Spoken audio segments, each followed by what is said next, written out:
Hello, student. Good evening.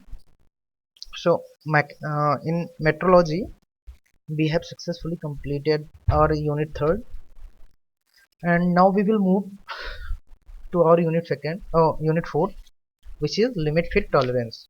So till now, we have learned about introductory part, that is what is measurement, and sub topics like subdivision of standard, end standard, wavelength standard, etc., etc.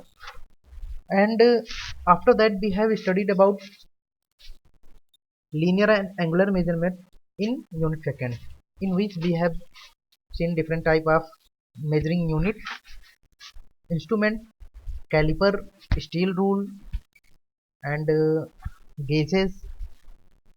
We have we have a deep discussion about that measuring unit, and after that we have discussed about measurement of surface roughness, that is last unit, which is unit third. In that, we have seen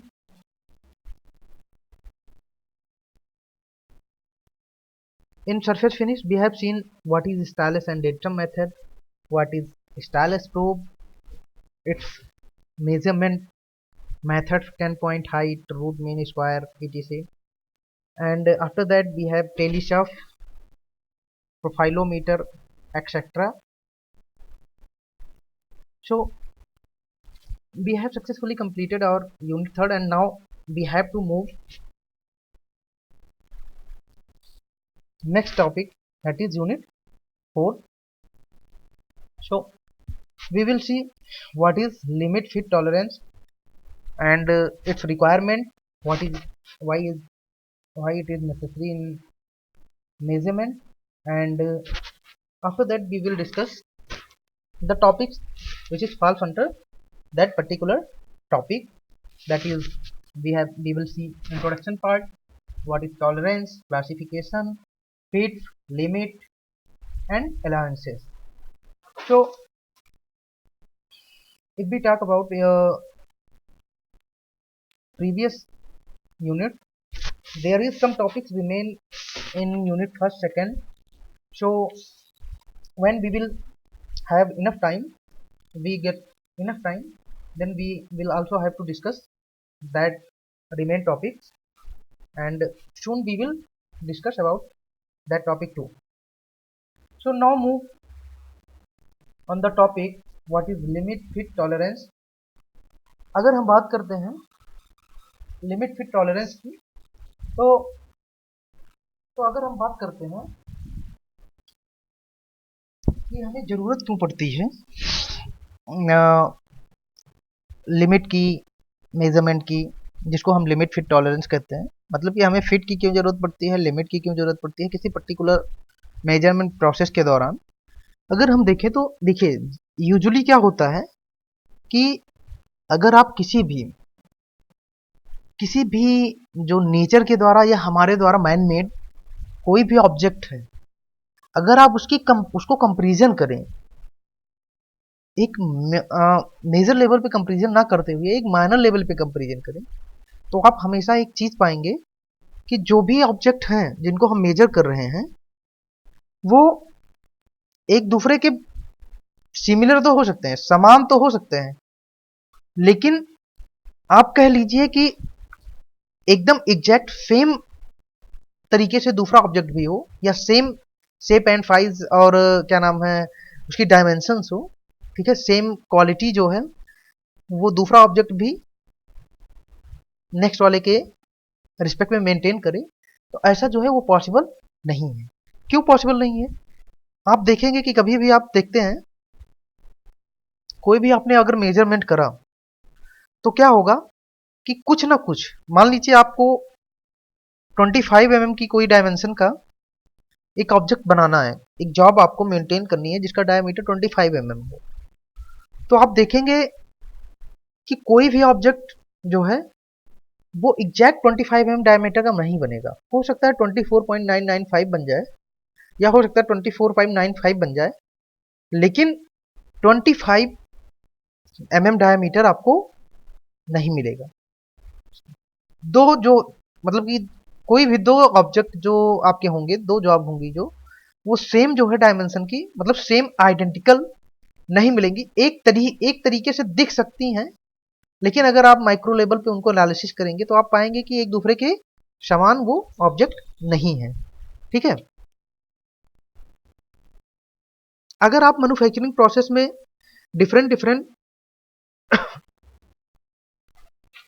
components को बनाते हैं, design करते हैं, ठीक है, उनको manufacture करते हैं, तो यूजुअली आपको अगर आप माइनर लेवल पे, माइक्रो लेवल पे आप उसको देखेंगे तो आप ये निश्चित तौर पे पाएंगे कि हमारे दो ऑब्जेक्ट जो हैं वो क्या है कि आइडेंटिकल नहीं है। कहीं ना कहीं जो है कुछ ना कुछ उसमें जो है सिमिलरिटी तो होगी, लेकिन आप कहीं कंप्लीट सिमिलरिटी हो ऐसा पॉसिबल नहीं है। अगर हम बात करते हैं जैसे कि अगर आप किसी भी मैन्युफैक्चरिंग प्रोसेस में आप बात करिए तो बेसिकली हमारा कोई भी मैन्युफैक्चरिंग प्रोसेस है तो उसमें हमें 5 चीज़ों की रिक्वायरमेंट होती है। ठीक है, तभी हमारी मैन्युफैक्चरिंग कंप्लीट होती है। पहली चीज़ क्या है जिसको आप 5M भी बोलते हैं, मैन मशीन, उसके बाद दैट मीन्स आपका financial power that is money and management, और नेक्स्ट क्या होगा मटेरियल। यानी कि ये 5M हमारे यही हुए किसी भी मैन्युफैक्चरिंग प्रोसेस को कंप्लीट करने के लिए। कोई भी ऑब्जेक्ट हमें बनाना है तो उसके लिए हमें इन 5 चीज़ों की जरूरत पड़ेगी। एक तो आपको मैन पावर की जरूरत पड़ेगी, दूसरा आपको मनी की जरूरत पड़ेगी, है ना, इन सब चीज़ों को परचेज करने के लिए, सब कुछ क्या नाम है मटेरियल लेने के लिए। उसके अलावा अदर प्रोसेस को परफॉर्म कराने के लिए। उसके अलावा अगर बात करेंगे तो आपको मटेरियल की जरूरत पड़ेगी और उसके साथ साथ आपको मशीन और मैनेजमेंट की जरूरत पड़ेगी। अब अगर हम बात करते हैं, आप कोई भी आपने मैन्युफैक्चरिंग प्रोसेस शुरू की तो जो हमारी मैन्युफैक्चरिंग प्रोसेस है, जो हमारी रिक्वायरमेंट है, अगर उसको फुलफिल नहीं कर पाती है, ठीक है, तो फिर हमारा जो जॉब होगा, जो ऑब्जेक्ट होगा, जो बना होगा, ठीक है, जो हमने मैन्युफैक्चर किया है, वो हमारा क्या हो जाएगा, यूजलेस हो जाएगा। मतलब कि जो उसकी स्पेसिफिकेशन है, ठीक है, उसको उस पर्टिकुलर स्पेसिफिकेशन के अंडर ही उस ऑब्जेक्ट को हमें मैन्युफैक्चर करना है। ठीक है, लेकिन जैसा कि हमने पहले बात किया कि कोई भी दो ऑब्जेक्ट जो है वो आइडेंटिकल नहीं हो सकते हैं, तो इन्हीं चीज को ध्यान में रखते हुए प्रोडक्ट की क्वालिटी को जो है कंट्रोल में रखते हुए जो है हम मैन्युफैक्चरिंग प्रोसेस करते हैं। अब इस प्रोडक्ट की क्वालिटी को मेंटेन करने के लिए हमें क्या, जनरली आप देखते होंगे जब आप किसी भी प्रोडक्ट की मैन्युफैक्चरिंग करते हैं तो साथ में आपको इसीलिए क्या दिया जाता है, एक आपको टॉलरेंस लिमिट दिया जाता है। मतलब कि उस पर्टिकुलर लिमिट के अंदर ही जो है डायमेंशन होनी चाहिए। कोई पर्टिकुलर डायमेंशन ना देके एक रेंज ऑफ डायमेंशन आपको प्रोवाइड कराई जाती है।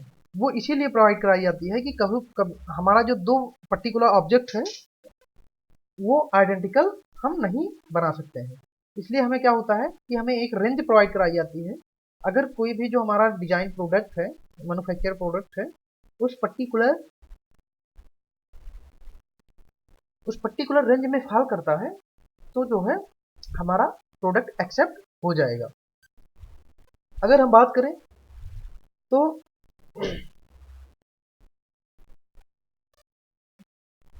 जनरली क्या होता है कि हम एक जो मीन वैल्यू, जो आपकी एग्जैक्ट डायमेंशन वैल्यू होती है, उसी को हम क्या बोलते हैं, मीन वैल्यू बोलते हैं। तो जनरली हमारा ऑब्जेक्ट जो है उसकी डायमेंशन उस मीन वैल्यू के आसपास ही फोकस रहती है। ये हमारी डायमेंशन मीन वैल्यू के आसपास ही रहे, ज़्यादा वेरी ना करे, वरना हमारा प्रोडक्ट क्या हो जाएगा, रिजेक्ट हो जाएगा। अगर अब बात करें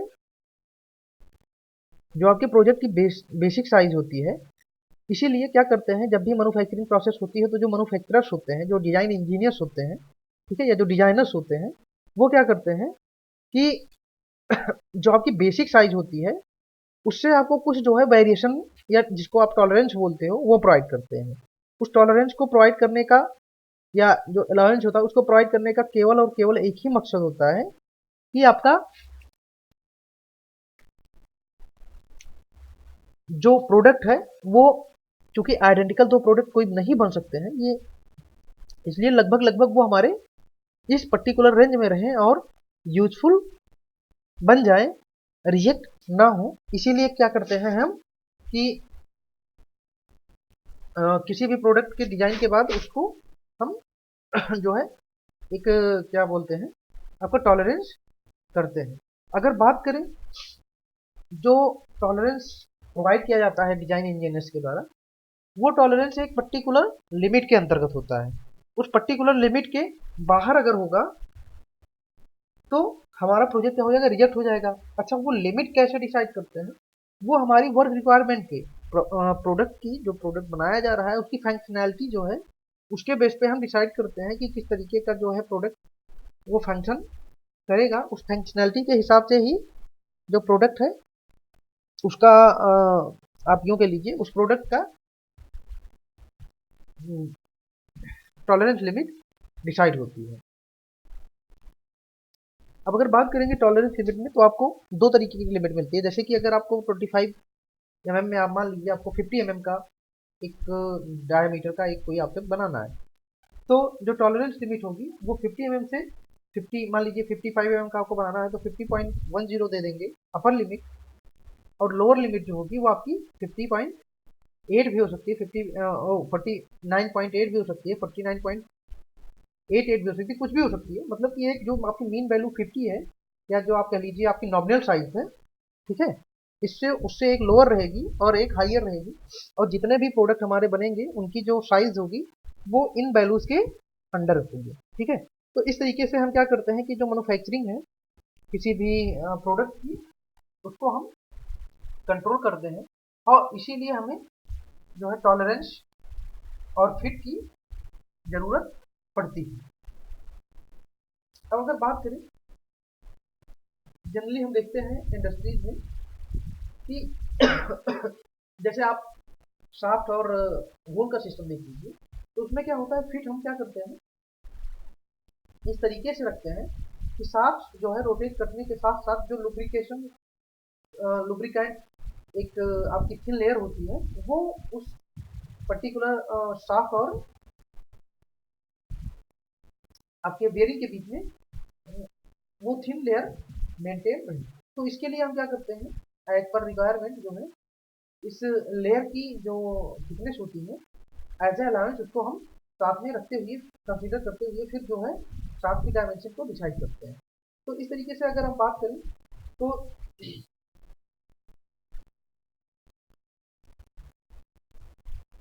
जो हमारा क्लियरेंस होता है या फिट होता है, ठीक है, या अलायंस होता है, ये क्या करता है पर्टिकुलरली किसी भी मेटिंग पार्ट को या किसी भी मैन्युफैक्चरिंग ऑब्जेक्ट जो हमारा ऑब्जेक्ट मैन्युफैक्चर किया जा रहा है उसकी डायमेंशन को अंडर कंट्रोल करने के लिए ये सब प्रोसेस हमें करनी पड़ती है, जिससे कि हमारी रिक्वायरमेंट जो है प्रोडक्ट की वो मेंटेन रहे और हमारा प्रोडक्ट खराब ना हो या रिजेक्ट ना हो, ठीक है। उन्हीं पर रिक्वायरमेंट को मेंटेन करते हुए जो है प्रोडक्ट को प्रॉपर यूटिलाइज करने के लिए हम लिमिट फिट टॉलरेंस का इस्तेमाल करते हैं।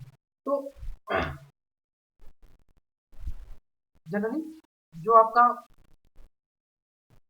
इस्तेमाल होता है इन मतलब कि लिमिट का, फिट का और टॉलरेंस का, वो प्रोडक्ट की क्वालिटी को, जो फंक्शनैलिटी है उसको मेंटेन करने के लिए इन टेक्नोलॉजी का और इन प्रोसेस का हम इस्तेमाल करते हैं, जिससे कि हमारा प्रोडक्ट हाईली इफिशिएंट परफॉर्मेंस दे।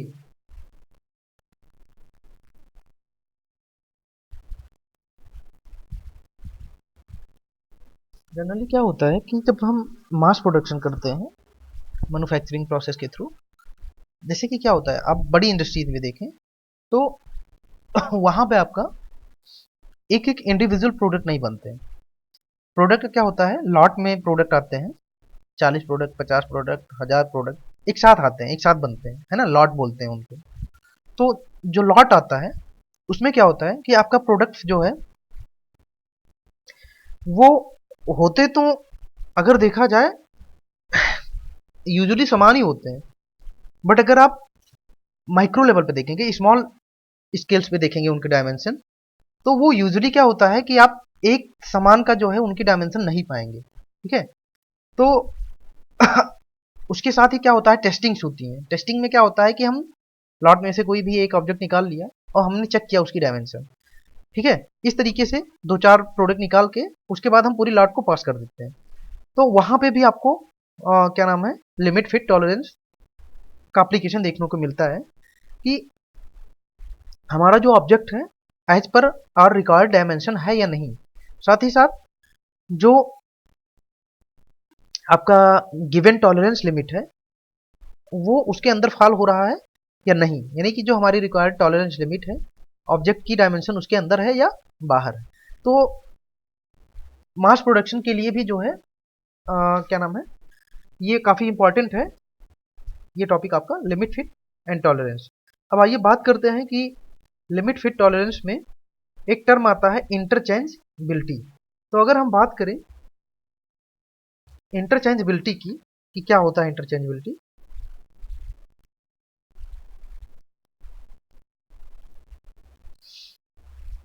इसको अगर हम बात करें हिंदी में, तो हिंदी में अगर हम इसको क्या कहते हैं, अपरिवर्तनीयता। यूजुअली क्या होता है, जैसे कि मान लीजिए हमारे पास कोई भी एक प्रोडक्ट हमको बनाना है।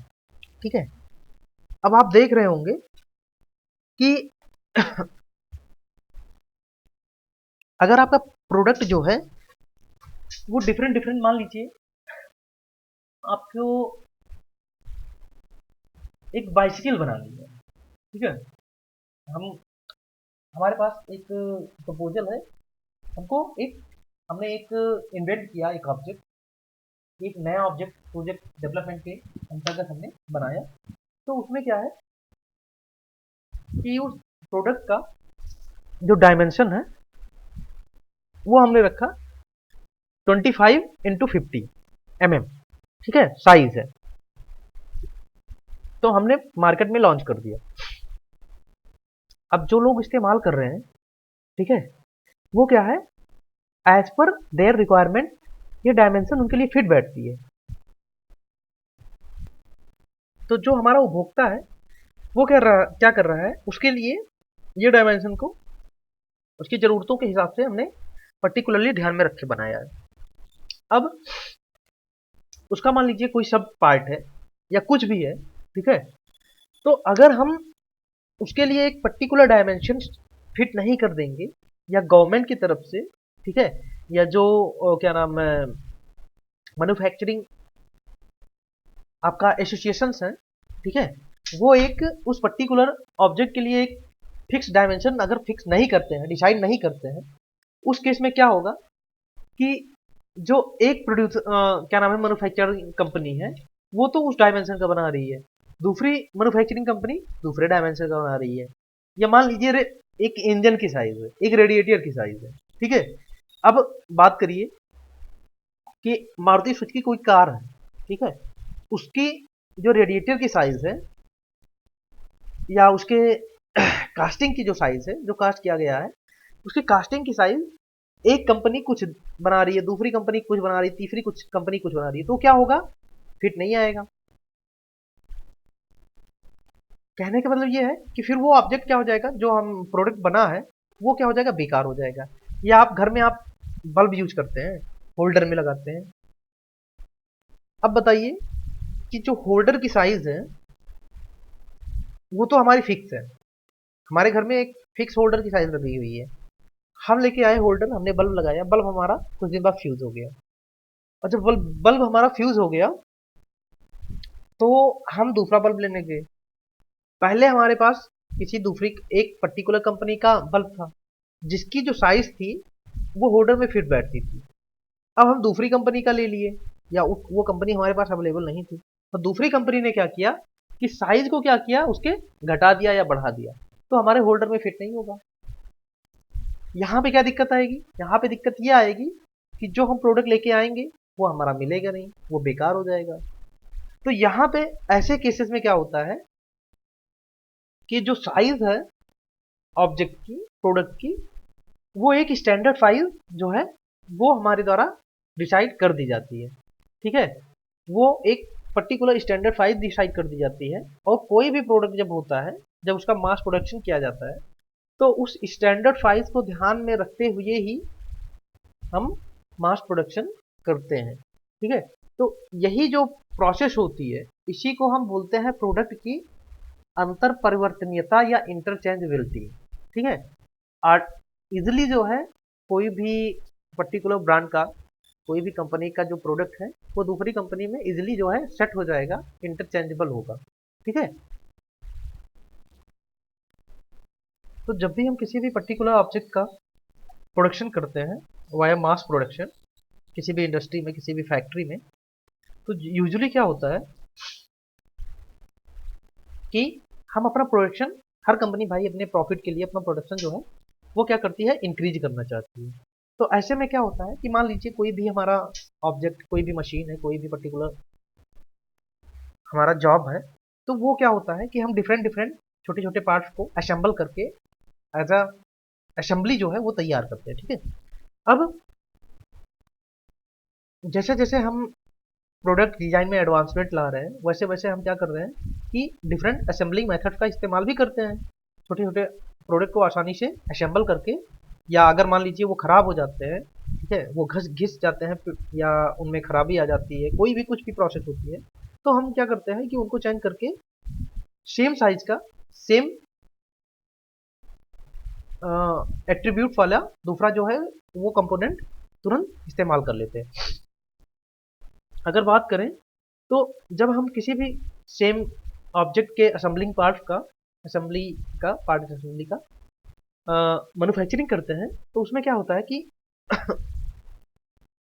सेम ही साइज के, शेप के, ठीक है, कई प्रोडक्ट, कई पार्ट्स जो है वो बनाए जाते हैं। तो ऐसे केस में क्या होता है कि जब ये लार्ज स्केल पे इनका मैन्युफैक्चरिंग हो जाता है, तो जब इनको हम क्या नाम है, असेंबल करते हैं, और मशीन हमारी कोई भी वर्क परफॉर्म कर रही होती है, उसमें अगर हमारा कोई भी पार्ट खराब हो गया, तो हम आसानी से क्या करेंगे, इस चूंकि सेम साइज के कई पार्ट्स जो है वो मैन्युफैक्चर करते हैं, तो लाके हम दूसरा जो है रिप्लेस करके और असेंबल दोबारा से कर देंगे। अब ये तभी संभव हो सकता है, जो क्या नाम है रिप्लेसमेंट है आपका, ये तभी संभव हो सकता है जब जो ऑब्जेक्ट है वो क्या हो, इंटरचेंजेबल हो, मतलब एक दूसरे के समान हो, सेम साइज और शेप के बने हो, तो वो आसानी से इंटरचेंजेबल हो सकते हैं। तो अगर आप बात करेंगे इंटरचेंजेबिलिटी की, तो एक तरीके से ये एक ऐसी टेक्नोलॉजी होती है जिसके अंतर्गत क्या करते हैं कि हमें आवश्यकता पड़ने पे, एज पर आवर रिक्वायरमेंट, हम बिना किसी डायमेंशनल या किसी भी चेंज के, या बिना टाइम लॉस के हुए, बिना किसी परेशानी के, ठीक है, पुराने जो घिसे पीटे हुए या खराब क्या नाम है आपके एलिमेंट है, उनके स्थान पे हम दूसरा एलिमेंट या ऑब्जेक्ट जो है वो लगा सकते हैं, और लगा के उसे, अगर बात करें इंडस्ट्रीज में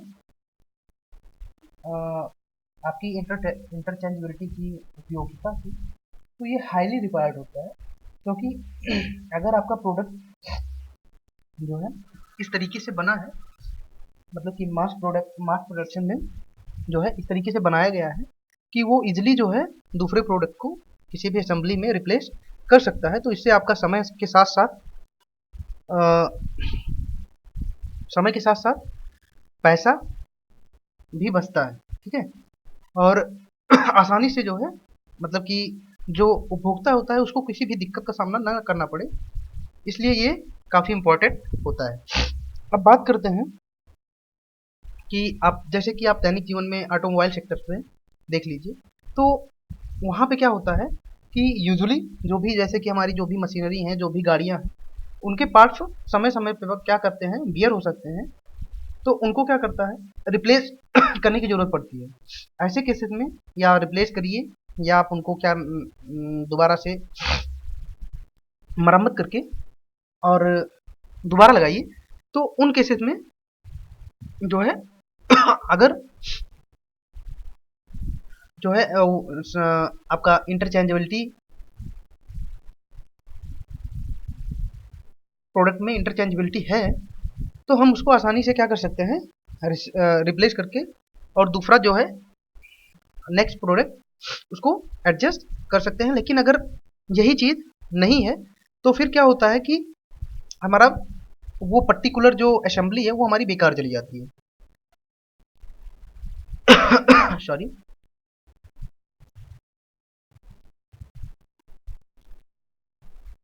अब अगर बात करें तो जो भी आपके प्रोडक्ट मतलब कि कंप्लीटली इंटरचेंजेबल होते हैं, मतलब कि पूर्ण रूप से अंतर परिवर्तनीय होते हैं, उन प्रोडक्ट को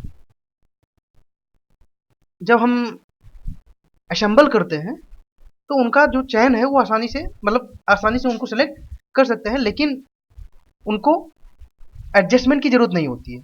मतलब कि कोई दूसरे प्रोडक्ट को एडजस्ट करने की वहाँ पे जरूरत नहीं होती है, उनको हम आसानी से सेलेक्ट करके दूसरा प्रोडक्ट बना सकते हैं। लेकिन अगर यही बात करें कि जो प्रोडक्ट इंटरचेंजेबल नहीं होते हैं, वहाँ पे क्या होता है कि उनका पर्टिकुलर, जब कोई प्रोडक्ट आपका खराब हो गया, कोई पार्ट खराब हो गया, तो उसके बाद हमको क्या करना पड़ता है कि रिक्वायर्ड फिट के लिए हमको प्रोडक्ट को सॉर्ट करना पड़ता है। सॉर्ट करना मतलब कि खोजना पड़ता है कौन सा फिट होगा, कौन सा नहीं होगा, ठीक है। उनको एक तरीके से आप कह लीजिए समायोजित करना पड़ता है। तो ऐसे प्रोसेस को हम क्या बोलते हैं, सेलेक्टिव असेंबली बोलते हैं।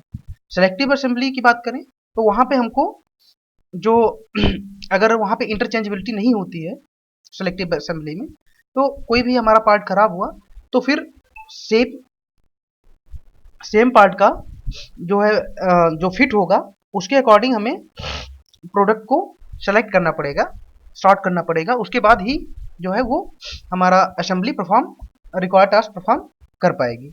तो बेसिकली आपको एक ब्रीफ आइडिया लग गया होगा कि इंटरचेंजेबिलिटी का मतलब क्या होता है और उपयोगिता क्या होती है मैन्युफैक्चरिंग, किसी भी पार्ट के मैन्युफैक्चरिंग में किस तरीके से हम इसका इस्तेमाल करते हैं। अब अगर हम नेक्स्ट टॉपिक की बात करें तो इसके बाद हमारा जो इंटरचेंजेबिलिटी के बाद हमारा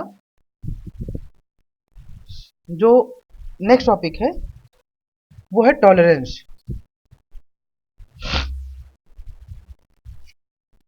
तो जो टॉलरेंस की अगर हम बात करें, देखिए अब अगर हम बात करते हैं किसी भी ऑब्जेक्ट की टॉलरेंस की, तो जैसा कि हमने अभी इंट्रोडक्शन पार्ट में ही देखा था कि अगर हम कोई भी ऑब्जेक्ट बनाते हैं तो उस पर्टिकुलर ऑब्जेक्ट को बनाने में जो रिक्वायर्ड डायमेंशन है वो ऑब्जेक्ट टू ऑब्जेक्ट क्या होती है, वेरी करती रहती है।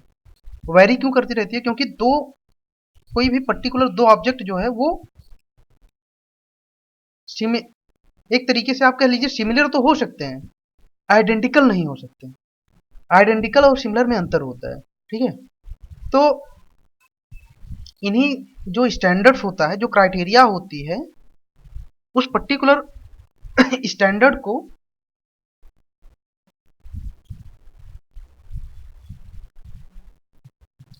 जो पर्टिकुलर एक्यूरेसी स्टैंडर्ड्स होते हैं उनको एक तरीके से एक और कई ऑर्गेनाइजेशंस होती हैं, जैसे कि आपका एनएसआई हो गया, अमेरिकन नेशनल स्टैंडर्ड इंस्टीट्यूट, या आपका हो गया ASME, American society of mechanical engineers. तो वो क्या करते हैं कि डिसाइड करते हैं कि जो ऑब्जेक्ट है उसकी एक्यूरेसी कितनी होगी। अब अगर बात करें एक्यूरेसी, तो जैसे कि मान लीजिए आपको कोई पर्टिकुलर डायमेंशन का कोई एक ऑब्जेक्ट जो है वो मैन्युफैक्चर करना है, तो हम एग्जैक्ट जो है वो डायमेंशन को गेन नहीं कर पाते हैं। नहीं कर पाते हैं मतलब कि उस पर्टिकुलर जो ऑब्जेक्ट होता है उसकी जो पर्टिकुलर डायमेंशन उसको हम एग्जैक्ट सेम डायमेंशन जो है वो मैन्युफैक्चर नहीं कर पाते। कुछ ना कुछ जो है ऊपर नीचे जो है वेरिएशन हो ही जाता है। तो एक तरीके से अगर आप देखें तो ये जो वेरिएशन होता है यही क्या होता है, एक्यूरेसी होती है। अब बात करें कि जितना आप क्लोज जाएंगे उस पर्टिकुलर डायमेंशन के उतनी ही आपकी एक्यूरेसी जो ऑब्जेक्ट मैन्युफैक्चरिंग की एक्यूरेसी होगी वो अधिक होगी। मतलब कि आप उतने ही सही तरीके से मैन्युफैक्चरिंग प्रोसेस को परफॉर्म कर पा रहे हैं। अब अगर यहाँ पे बात करें आपका, अगर कोई भी पार्ट जो है वो डिजाइन या मैन्युफैक्चर किया जा रहा है तो ये जरूरी है कि उस पर्टिकुलर जो डायमेंशन है उसको कुछ ना कुछ जो है वहाँ पे वेरिएशन आएगा ही आएगा। मतलब कि हम एग्जैक्ट डायमेंशन नहीं प्रोड्यूस कर पाएंगे क्योंकि तो ऑब्जेक्ट जो है हमारे आइडेंटिकल नहीं हो सकते। तो वो जो वेरिएशन है हमारा ऑब्जेक्ट, हम ये प्रयास करते हैं कि उस वेरिएशन के अंदर रहे जो डायमेंशनल वेरिएशन दिया गया है। अब उस ऑब्जेक्ट को उस डायमेंशनल वेरिएशन के अंदर जो बनाने के लिए हम एक लिमिट डिसाइड करते हैं, है ना, अपर लिमिट और लोअर लिमिट। मतलब कि डायमेंशन इतने से ज़्यादा नहीं होगा और इस लिमिट से कम नहीं होगा। इसी लिमिट को हम क्या बोलते हैं, टॉलरेंस बोलते हैं, है ना। एक तरीके से अगर बात करें टॉलरेंस को या डिफाइन करें तो ये एक तरीके से क्या होता है, डायमेंशनल वेरिएशन होता है जो कि प्रोडक्ट डिजाइन में, प्रोडक्ट मैन्युफैक्चरिंग में एक पर्टिकुलर रेंज में रिक्वायर्ड जो हमारी रिक्वायरमेंट है, फंक्शनैलिटी है प्रोडक्ट की, उस फंक्शनैलिटी को मेंटेन किए रहता है।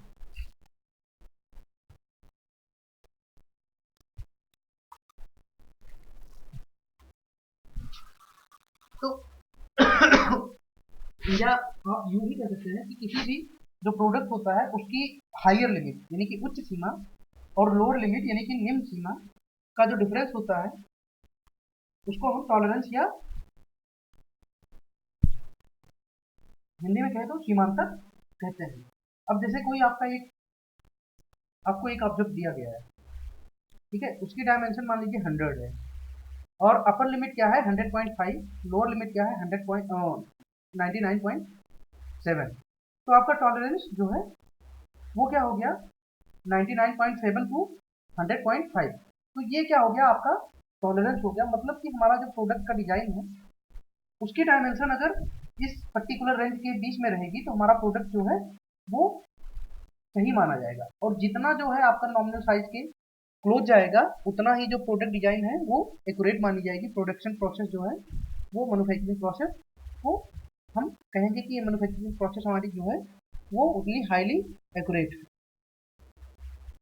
अब अगर हम बात करें कि टॉलरेंस डिसाइड किससे होता है, मतलब कि कितना टॉलरेंस किस प्रोडक्ट पे कितना टॉलरेंस देना है ये डिसाइड कैसे होता है।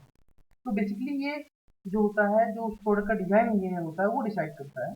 और इसमें वो क्या करता है कि बहुत डिफरेंट फैक्टर कंसीडर करता है, लाइक मैन्युफैक्चरिंग प्रोसेस, प्रोडक्ट की कॉस्ट, है ना। उसके अलावा बात करें तो आपकी क्या स्टैंडर्डाइजेशन है, मतलब कि किसी जो आपका प्रोडक्ट है उसकी स्टैंडर्डाइजेशन क्या है, क्या डायमेंशन चाहिए, साथ ही साथ कौन से मेथड से आपका मैन्युफैक्चरिंग प्रोसेस हो रहा है। उस बेस पे जो है हम वो क्या करता है कि उस पर्टिकुलर प्रोडक्ट के टॉलरेंस को डिसाइड करता है कि उसकी उस प्रोडक्ट के लिए कितनी टॉलरेंस दी जाए जिसमें हम हमारा प्रोडक्ट जो है वो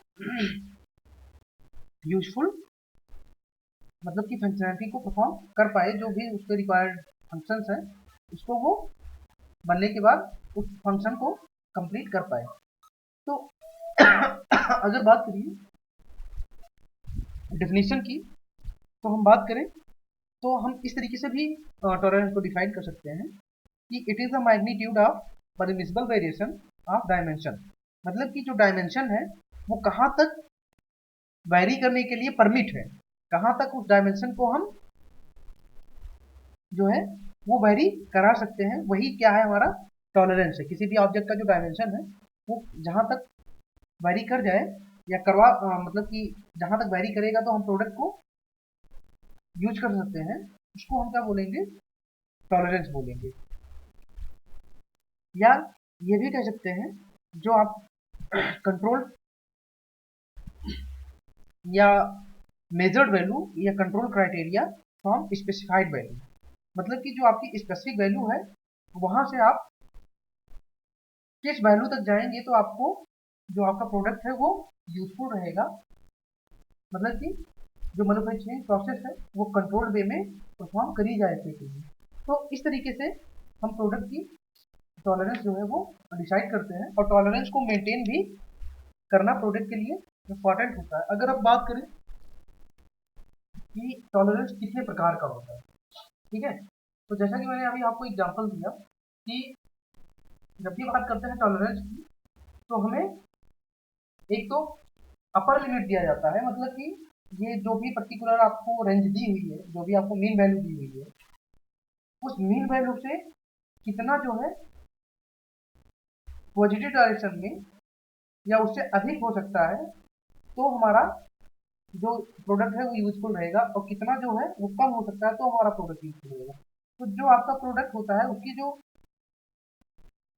अपर वैल्यू होती है, ठीक है, और जो लोअर वैल्यू होती है, उसके बेस पे क्या करते हैं हम टॉलरेंस को दो पार्ट में डिवाइड करते हैं। अगर बात करें पहला, तो उसको बोलेंगे यूनिलेटरल टॉलरेंस या एक पार्श्विक टॉलरेंस, और दूसरा जो है हमारा वो है बाइलेटरल टॉलरेंस। तो यूनिलेटरल टॉलरेंस और बाइलेटरल टॉलरेंस ये हमारे दो प्रकार के टॉलरेंस होते हैं, और इसको जो है हम नेक्स्ट लेक्चर में वो डिसाइड करेंगे। उसके अलावा आप